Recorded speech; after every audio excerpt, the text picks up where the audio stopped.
페이지는 우리가 예전에 사물인터넷 개요라고 해서 개용이 아니고 개요를 할 때 소개했던 페이지예요. 빅데이터와 인공지능과 클라우드라는 개념이 여기서 소개가 되고 있는데, 한때는 이게 4차 산업혁명, 인더스트리얼 레볼루션이죠. 이것을 4차 산업혁명을 이끌어갈 수 있는 핵심 기술들이다 라고 칭할 때가 있었습니다. 여전히 맞고요. 그래서 이런 것들에 대해서 소개를 해드렸었는데, 센서로부터 수집된 방대한 양의 데이터를 다루는 기법이죠. 센서로부터 수집되기 위해서 여기는 IoT가 필요하게 된 거였고요. 이런 수집된 데이터를 이용해서 좀 딥러닝을 이용을 하겠죠. 딥러닝 구체적인 모델 같은 경우는 뭐 그냥 단순한 뉴럴 네트워크가 될 수도 있고, CNN 계열이 될 수도 있고, 뭐 RNN 계열이 될 수도 있고, 너무 모델이 다양해요 이제. 근데 불행 중 다행스러운 거는 해당 모델들이 굉장히 패키지화 되고 있고 좀 라이브러리처럼 제공이 되고 있어가지고 조금만 익숙해지면은 쉽게 좀 펑션처럼 이용할 수 있는 날이 머지않아 올 거라고 생각을 하고 있습니다. 그래서 데이터를 수집해서 딥러닝을 쓰고, 그리고 이런 수집된 데이터를 조금 더 접근이 용이하도록 관리할 수 있는 기능인 클라우드라는 개념에 대해서 소개를 했던 적이 있어요.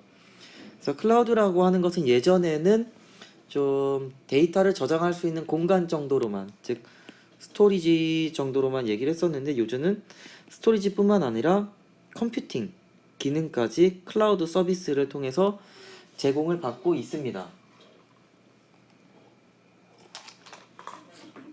그래서 이런 점들을 말씀을 드렸었고요. 사물인터넷, 빅데이터, 인공지능 뭐 다음과 같이 연관이 되어 있습니다. 그래서 이거는 따로 말씀을 드리진 않을게요. 데이터로 수집을 하고, 빅데이터이기 때문에 데이터 처리를 해야 되고, 저장이 아니고 저장이죠. 저장이 되고, 그리고 이런 것들을 통해서 인공지능을 통해서 새로운 가치를 창출한다라고 조금 전에 말씀을 드렸습니다. 그래서 세 개의 분야는 뭐 별개의 학문인 것 같으면서도 서로 필요에 의해서 엮여 있다라고 계속해서 말씀드렸고, 인공지능만 한다고 해가지고 새로운 걸 만들어낼 수 없습니다. 당연히 인터넷 기술과 빅데이터 분석의 기술이 같이 필요한 거고요. 사물 인터넷이 없다 하면은 빅데이터가 수집이 될 수도 없고, 인공지능이 덩달아서 개발이 될 수도 없습니다. 그래서 이 모든 것들이 현재로서는 굉장히 중요한 분야이다 라고 말씀드렸습니다. 요거는 일반적인 머신러닝 파이프라인을 가져와 봤어요.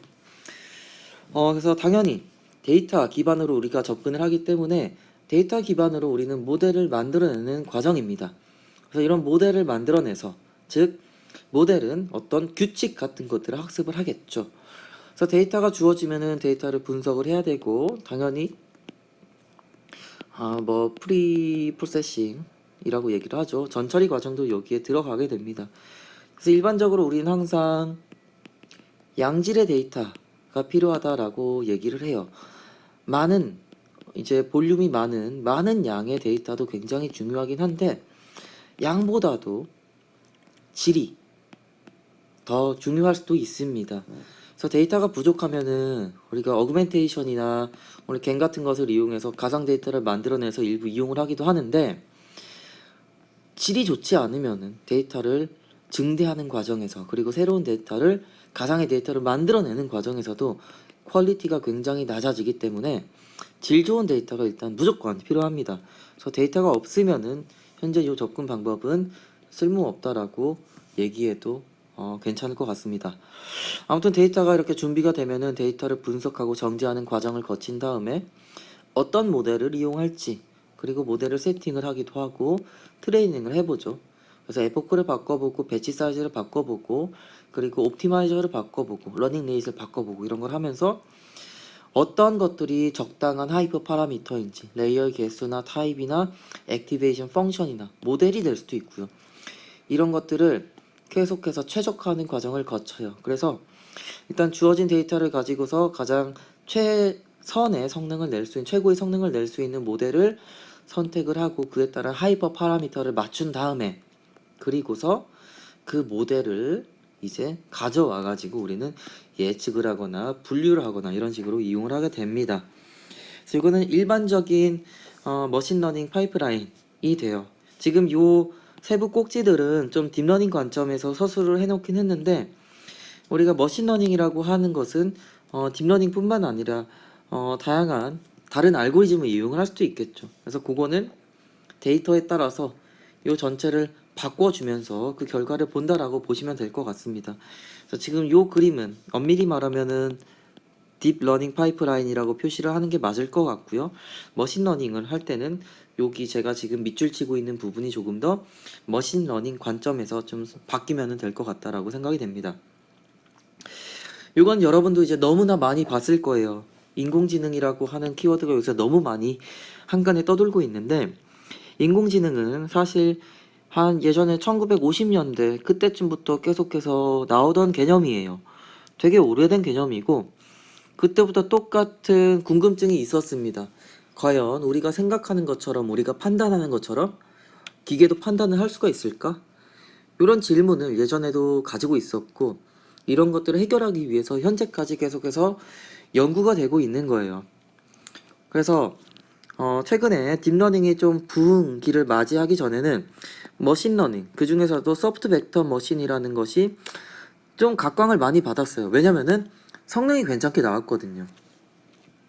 그래서 이런 머신러닝에 대해서 좀 연구가 많이 진행되다가 최근에는 디바이스 자체가 좀 값이 싸졌어요.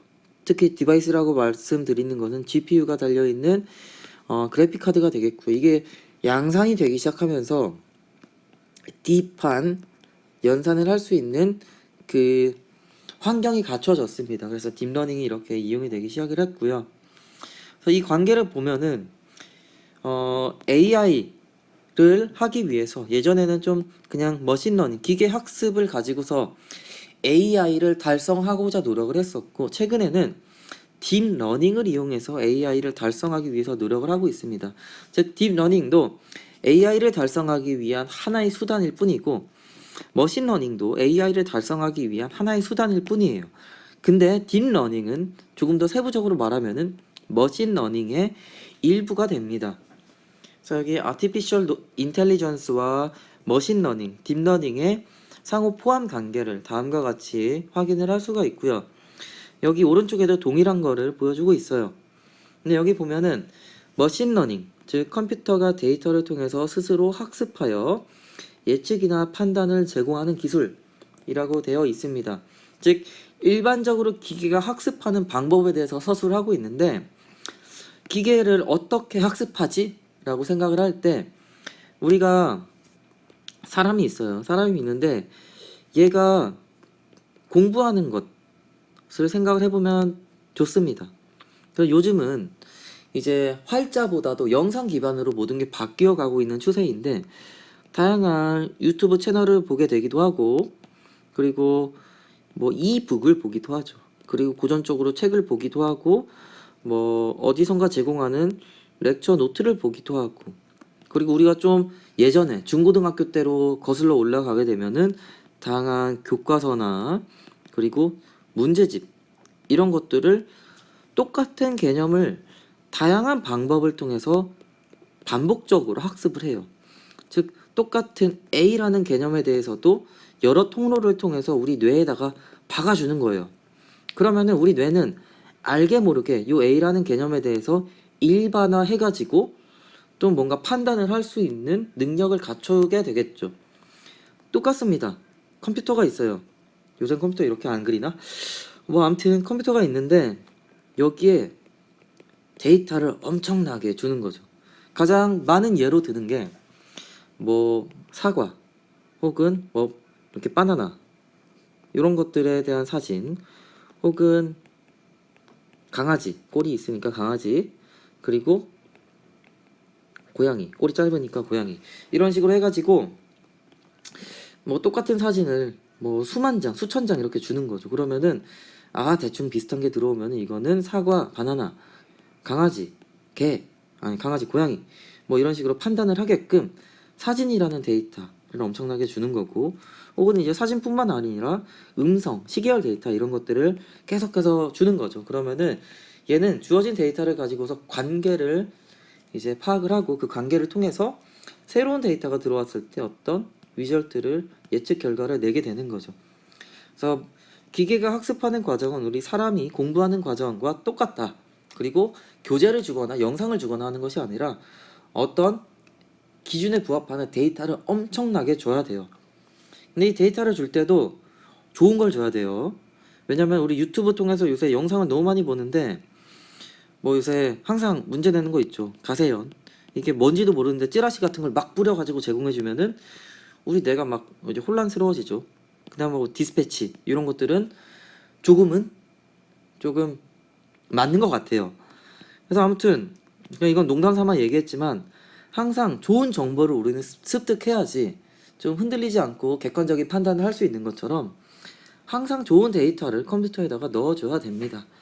그래서 이런 식으로 학습을 하게 되는 거고, 머신러닝과 관련된 다양한 알고리즘들이 있어요. 퍼셉트론, 리니어 리그레션, 뭐 디시전 트리 등등이 많이 있고, 여기 딥러닝도 보면은 결국 머신러닝 알고리즘의 하나일 뿐이에요. 근데 딥러닝을 구현하는 방법이 좀 여러 개가 있는 것 뿐이고요. 그래서 딥러닝도 엄청난 게 아니고 좀 성능이 좋은 머신러닝 기법 중 하나이다 정도로 생각을 하시면 될 것 같습니다. 그리고 인공신경망이라는 개념은 예전부터 나왔어요. 예전부터 나왔는데 이거를 조금 더 딥하게 쌓아감으로써 좀 SVM보다 좋은 성능을 내고 뭐 그런 알고리즘이다 정도로 생각을 하시면 될 것 같습니다. 그래서 이런 관계에 대해서는 여러분들도 잘 아실 거라고 생각이 되니까 이 정도로 넘어가고요. 우리 머신러닝을 하는 방법에 대해서 세 가지가 보통 있죠. 이렇게 분류를 해서 얘기를 하는데 지도학습, 이거 뭐 A라는 걸 가르쳐 줄 때 이거는 A야, 이거는 B야, 이거는 C야. 그리고 A라는 것에 대해서 뭐 100만 개, C라는 거에 대해서 100만 개처럼 문제와 정답을 모두 알려주고 공부시키는 거죠. 그래서 이 페어를 알려주고서 이 사진을 주고 코끼리, 사진을 주고 기린 이런 식으로 알려주는 게 지도학습이고, 비지도학습은 그냥 정답지를 주지 않아요. 데이터만 주구장창 주는데 그 데이터 속에서 어떤 경험을 학습하고 그럼으로써 머신이 알아서 좀 규칙을 찾고 군집화하고 하는 것들을 비지도학습으로 얘기를 합니다. 강화학습은 좀 보상이라는 개념을 통해서 어떤 펑션을 계속 강화하고 잘할 때마다 보상을 주고 못할 때마다 페널티를 줘가지고 좀 잘하는 방향으로 좀 나아가게 하는 알고리즘이죠. 그래서 이거는 특히 애기가 자전거를 탈 때 좀 가장 예를 많이 드는 것 같습니다. 근데 아무튼 머신러닝은 이런 식으로 구분을 하고 있긴 한데 앞에서 딥러닝이라는 게 결국 머신러닝의 하나라고 했어요. 그렇기 때문에 딥러닝을 가지고서도 지도학습을 할 수도 있고 비지도학습을 할 수도 있고 강화학습을 할 수도 있습니다. 근데 주로 일단은 딥러닝 하면은 요새는 비전 기반이나 그 자연어 처리, 내추럴 랭귀지 프로세싱 같은 경우 좀 딥러닝을 이용해서 잘 해결하고 있기 때문에 지도학습을 가지고서 딥러닝을 하는 예제들이 많이 제공이 되고 있습니다. 그래서 여러분들이 학습할 때는 보통 이런 실제 페어가 되어 있는 문제와 정답을 가지고서 하는 것들을 연습을 많이 했을 거예요. 연습을 많이 했을 건데 실제로는 그런 것들을 정답지를 만들어내는 것도 굉장히 번거로운 일이기도 합니다. 실전 문제를 풀 때는 레이블링부터 어떻게 해야 될지를 고민하는 경우가 많이 있고 그래서 그런 것도 한번 고민을 해보면 좋은 포인트인 것 같습니다. 실제로 우리가 IoT 센서로부터 데이터를 획득해서 서버에 수집한다라고 했는데 실제로 이거를 수집하면은 뭐 결측치가 있을 수도 있고 그리고 뭐 이상치가 들어갈 수도 있고 그렇기 때문에 이런 것들을 잘 프리프로세싱을 해가지고 정제하고서 좀 예쁘게 만들어내는 과정은 필수입니다. 그래서 우리는 공부를 할 때는 좀 이렇게 전처리된 걸 가지고서 했었구나. 그러면 요 이상치를 제거하고 결측치를 제거하고 하는 것들이 얼마나 어려운 작업인지도 한번 언젠가는 겪어보시면 좋을 것 같습니다. 특히 그 후에 레이블링 하는 거는 또 별도의 문제가 될 것 같고요. 네, 그래서 여러분께서 구글에서 딥러닝을 찾아보면은 다음과 같은 그림들을 찾을 수가 있고요. 이거 대충 우리 뇌같이 생겼잖아요. 우리 뇌같이 생겼는데 이 모양을 본떠 가지고 이런 모델을 만들었습니다. 그래서 우리 컴공 학생들 같은 경우는 우리가 이런 거 배웠죠. 일단 기본적으로 이거 그리면은 이게 뭐다 라는 거 다 잘 알 거라고 생각이 됩니다. 저도 요 트리에 대해서 여러분들께 여러 번 좀 가르쳤던 사람 중에 하나이고요. 이거를 조금 더 규칙을 깨서 막 그리면은 이런 그래프에 대해서도 우리가 배웠었죠. 그래서 이 그래프를 조금 더 일반적으로 특수하게, 일반적이 아니라 특수하게 바꾼 형태라고 생각을 하면 되겠고요. 그래서 우리 그래프를 배울 때도 요거 노드라고 불렀었고, 여기 엣지 뭐 이런 식으로 했었으면 노드 혹은 벌텍스라고 얘기를 했었고 엣지라고 했었죠. 그래서 이러한 엣지라는 거를 한 번 더 주목하면은 엣지에는 항상 웨이트가 있었어요. 웨이트. 그래서 웨이트가 1일 때 뭐 웨이트 의미 가중치가 뭐 있을 수도 있죠. 그리고 여기 웨이트는 5 뭐 이런 식으로 했을 때 최단 경로를 찾거나 뭐 등등의 어떻게 순회를 할지 이런 것들을 여러분들을 배웠을 거예요. 저는 가르쳤으니까 여러분들을 배웠을 겁니다. 근데 여기서 조금 더 확장을 해보면 돼요. 지금 간선 이 웨지에는 요게 있다고 했어요. 그래서 웨이트가 있고 근데 이 노드마다 또 어떤 파라미터들을 다 가지고 있습니다. 그래서 그래프가 조금 더 확장된 개념이고 여기 여러 개의 간선들이 이렇게 존재하는데 엣지들이 있는데 요 엣지마다 다 요 선마다 값들이 있는 거예요. 그래서 요 엄청나게 많은 값들을 찾아야 되기 때문에 컴퓨팅 파워가 굉장히 많이 필요하게 되는 겁니다. 그러면 이 구조에서 이렇게 웨이트와 혹은 뭐 파라미터라고도 얘기를 해요. 이런 것들이 엄청나게 많기 때문에 이런 것들을 어떻게 구할지를 담당하는 게 바로 이제 딥러닝이 되는 거고요. 좀 왜 이런 모양을 갖게 되었는지에 대해서 잠깐 배경적으로만 설명을 해드리면은 이거 뉴런이죠. 그래서 중요한 단어 여기 시냅스가 있고 덴드라이트 이런 게 있어요. 그래서 이쪽으로부터 신호를 받아가지고 여기 셀이 있어요. 세포 핵이 있는데 핵에서 어떤 연산을 해요. 그래서 이 정기적인 신호를 합쳤을 때 이게 조금 어느 정도 이상이다 하면은 이 신호를 다음 시냅스로 이렇게 전달을 하게 됩니다. 그러면 여기도 당연히 어떤 다른 신경세포의 핵이 있을 거고 덴드라이트가 있을 거고 또 받아들여지겠죠. 그래서 우리 대뇌에 이런 신경세포가 엄청나게 많은데 이런 것들 이 우리 생물학적인 뉴런을 본따 가지고 만든 게 바로 요 아티피셜 뉴런 인공 뉴런이에요. 그래서 우리 요 바이올로지컬 뉴런 여기 이렇게 빠졌는데 이 바이올로지컬 뉴런의 기능을 다시 한번 보면은 어떤 신호가 시냅스 이제 덴드라이트로 들어왔을 때 다시 한번 좀 지우고 얘기할게요. 덴드라이트로 들어왔을 때 좀 핵에서 수신하고 요것들을 서메이션을 합니다.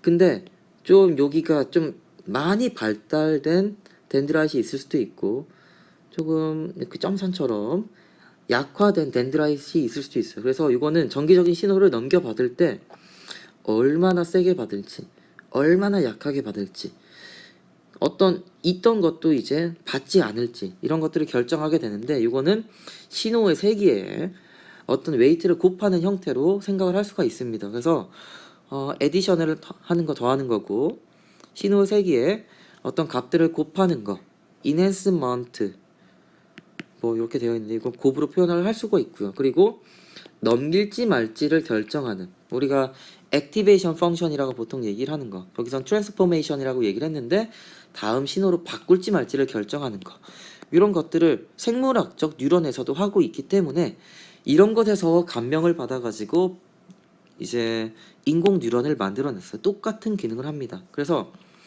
여기서 x1, x2, x3 이런 식으로 옆에서 넘어오는 신호를 이렇게 표현을 할 수가 있고, 이것을 얼마나 세게 다음으로 넘길지를 결정하는 부분, 여기 웨이트가 나오고 있죠. 그리고 이런 것들을 서메이션 해주는 거예요. 다 더해요. 다 더했고, 그리고 뭐 바이어스 뭐 이런 것도 있을 수 있겠죠.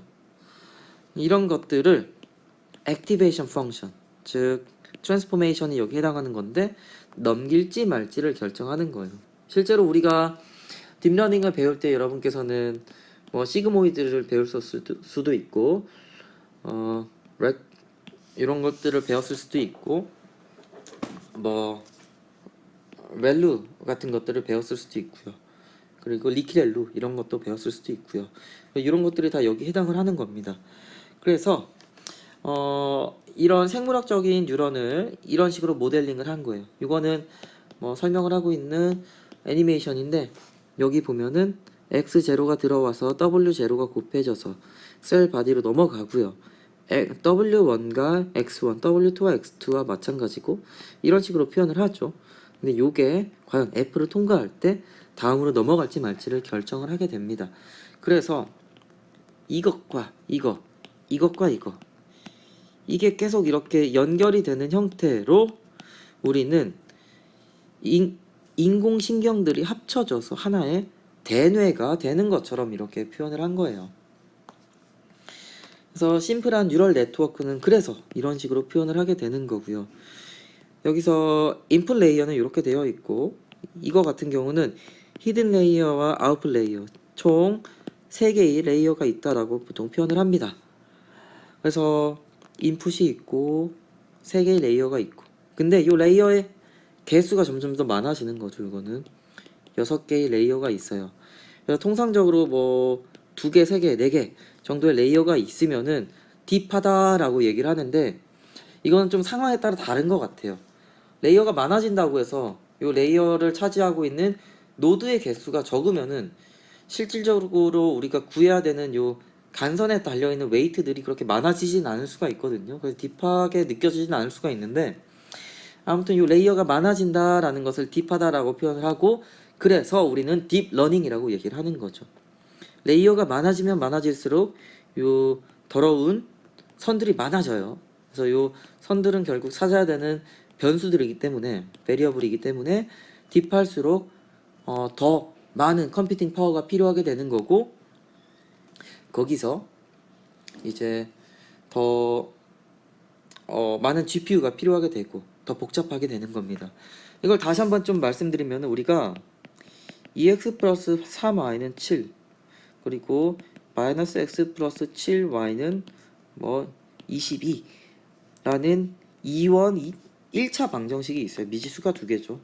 근데 미지수를 우리가 이걸 구하기 위해서는 x와 y 2개이기 때문에 2개의 식이 필요했어요. 그래프상에서는 뭐 이렇게 2개의 선이 있을 거고, 그거의 교점을 찾는 것이 바로 x, y를 찾는 거잖아요. 그래서 2개의 변수를 찾기 위해서 2개의 방정식이 필요했어요. 근데 요게 변수가 만약에 100개라고 해봅시다.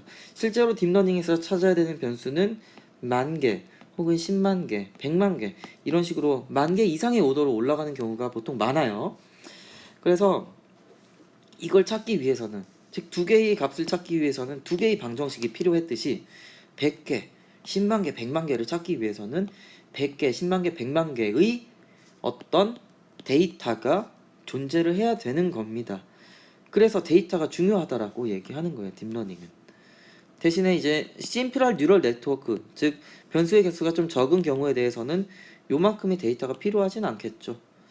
그래서 이런 걸 생각을 해주시면 좋을 것 같고, 다시 한번 조금 더 구체적으로 얘기하면은, 뉴럴 네트워크를 이제 구성을 하고 이제 딥러닝을 통해서 이런 걸 찾는 과정은 결국 이런 웨이트와 바이어스를 찾는 과정이다 라고 생각을 해주면 돼요. 이런 걸 생각을 해주면 되는데, 지금 변수가 많기 때문에 좀 복잡해 보일 수는 있습니다. 하지만 머신이, 즉 디바이스가 이런 걸 찾는 과정은 우리가 트라이얼 이 시행착오를 겪는 과정이라고 보면은 돼요. 그래서 x1과 x2 있을 때 실제 y값 그리고 우리가 찾으려고 하는 y값 y 해시 있다고 하면은 00일 때 0이고 01일 때 0이고 10일 때 0이고 11일 때 1. 즉 이거는 우리가 AND 게이트의 그 진리표로 이렇게 그린 건데요. x1과 x2가 어떻게 주어졌을 때 y가 어떻게 값을 내야 되는지 이런 것들을 보여주고 있습니다. 그래서 우리가 b1, b2, w들을 처음에 어떻게 세팅을 할 거예요. b1은 5, b2는 3, w1부터 모든 w는 1 이런 식으로 세팅했을 때 만약에 y 해시 뭐 마이너스 1, 마이너스 7, 플러스 5, 플러스 2 이런 식으로 나왔다 라고 했을 때 두 개의 어떤 오차를 구합니다. 이 오차가 작아져야지 내가 이 b1, b2, w를 잘 찾은 거겠죠. 그래서 오차가 좀 작아지는 방향으로 b1, b2, w 값을 다시 세팅을 해요. 그리고 y 햇을 다시 봅니다. 그러니까 마이너스 1, 마이너스 2 이거는 이제 마이너스 0.1 그리고 플러스 1 뭔가 이거에 조금 더 가까워졌죠. 이걸 업데이트하고서 연산을 해보니까 그리고 b1, b2, w 이런 것들을 바꾼 다음에 y 햇을 다시 그려볼 거예요. 그러면은 마이너스 1, 마이너스 1, 마이너스 1, 1 이라고 했을 때 오차가 뭐 줄어들 수도 있고 줄어들지 않을 수도 있어요. 근데 이런 식으로 b1과 w 즉 우리가 찾아야 되는 모든 파라미터들을 계속해서 바꿔가면서 결국 우리가 알고 있는 y 값과 내가 예측하는 y 햇이라는 값이 좀 비슷해지는 방향으로 이걸 계속해서 바꿔줍니다. 그래서 이때 사용되는 알고리즘이 바로 그레디언트 디센트 라는 알고리즘이 되겠고 내부적으로는 요 짓을 계속해서 좀 백프로파게이션 즉 어떤 가중치의 변화로 인한 영향을 뒤쪽으로 인풋이 있고 아웃풋이 있기 때문에 뒤쪽으로 넘겨가면서 여기서 업데이트 한다라고 해서 백프로파게이션이라고 합니다. 아무튼 그레디언트 디센트라는 알고리즘을 이용해서 요 w 값과 b 값을 찾는 짓을 계속해서 하는데 우리가 옛날에 요 리니어 리그레션이라는 것을 배웠던 기억이 있을 거예요. 즉 이거는 그림으로만 설명을 드리면은 이렇게 4개의 데이터가 있을 때 이것을 가장 잘 표현할 수 있는 요 선을 찾는 문제였었죠. 그래서 이것도 여기 뭐 적어놨는데 선형 회귀 즉 선형적으로 종속 변수 y와 한 개 이상의 독립 변수 즉 y는 ax 플러스 b라고 했을 때 요 x 하나를 찾는 문제가 될 수도 있고요. a1 x1 플러스 a2 x2 플러스 b처럼 좀 x에 대한 여러 개를 찾는 문제일 수도 있습니다. 하지만 y와 각각의 x의 관계가 1차식이어야 돼요. 여기 x2 스퀘어 뭐 이런 식으로 나오면 이거 안 됩니다. x1, x2, x3, x4 이런 식으로 1차원의 관계만을 표현을 할 수 있어요. 이 선형 회귀 모델은. 그래서 아무튼 주어진 데이터를 가지고 우린 요 가설을 세워요. 요게 가설입니다. 요게 지금의 요 기울기와 가중치 여기가 되겠죠. B가 되겠고 세우고 오차를 이렇게 구합니다. 보통 평균 제곱 오차를 얘기해요. 그래서 이거는 ax 플러스 b 즉 내가 세운 가설과 실제 값과의 차이를 제곱해서 서메이션 해주고 원소의 개수를 이렇게 나눠줍니다. 그래서 제곱 오차를 평균 내는 거예요. 제곱 오차를 평균 내주고 있습니다. 그래서 평균 제곱 오차를 최소화하는 방향으로 요 선, 즉 기울기와 요 y 절편을 찾아주는 거예요. 근데 처음에 w를 1, b를 1로 세팅도 해보고 w를 0.5, b는 5 이렇게 세팅도 해보고 뭐 4, b는 마이너스 5 이런 식으로 세팅도 해보면서 요 오차가 가장 작아지는 w 값과 b 값을 찾는 식으로 합니다. 이거를 기계는 어떻게 찾냐면은 그레디언트 디센트 알고리즘을 이용한다라고 조금 전에도 말씀을 드렸어요. 그래서 이렇게 해서 뭘 어떻게 할 건데 어디다 쓸 건데 라는 것을 고민을 해보면은 선을 그어서 우리가 모르는 데이터가 들어왔을 때 그 값을 이렇게 예측을 해보겠다라는 게 이게 됩니다. 그래서 오차가 최소가 되도록 파라미터를 최적화한다는 게 가장 중요한 점이고요. 여기 우리는 평균 제곱 오차를 보통의 커스트 펑션으로 이용을 하곤 하는데 코스톡은 로스라고 얘기를 해요.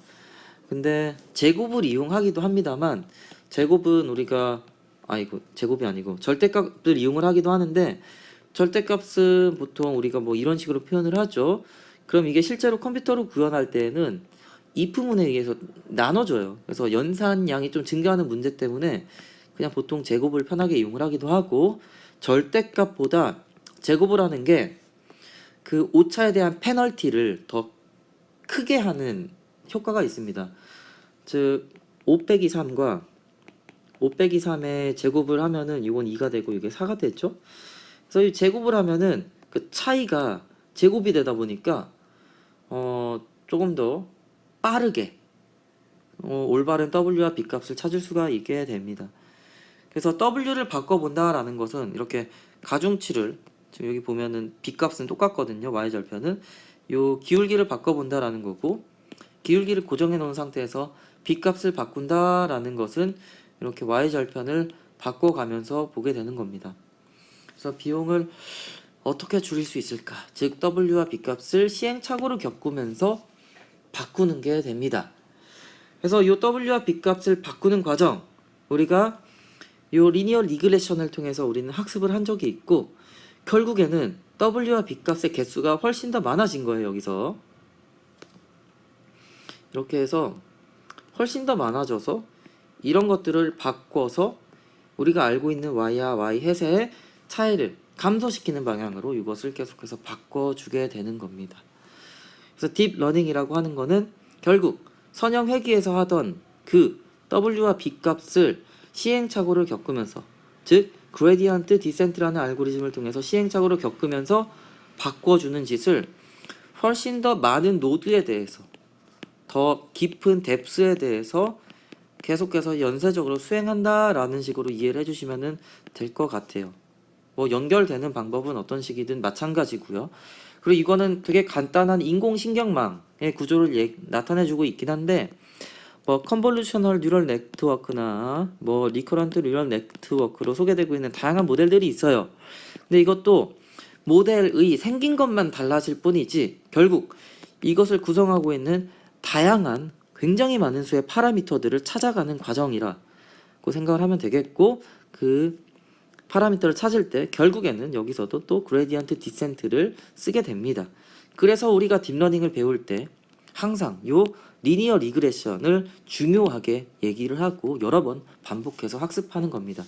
이것을 그레디언트 디센트로 이렇게 해결을 해 가는 거고요. 근데 실제로 우리가 옵티마이저 즉 이걸 이용할 때에는 그냥 기본적인 그레디언트 디센트를 이용하는 것이 아니라 조금 더 뭐 아담이라든지 스토캐스틱 그레디언트 디센트와 같이 개선된 형태의 알고리즘을 이용하는 점을 좀 복기를 해주시면 좋을 것 같습니다. 네, 그래서 일단 딥러닝에 대한 좀 간단한 설명은 이 정도에서 마무리하고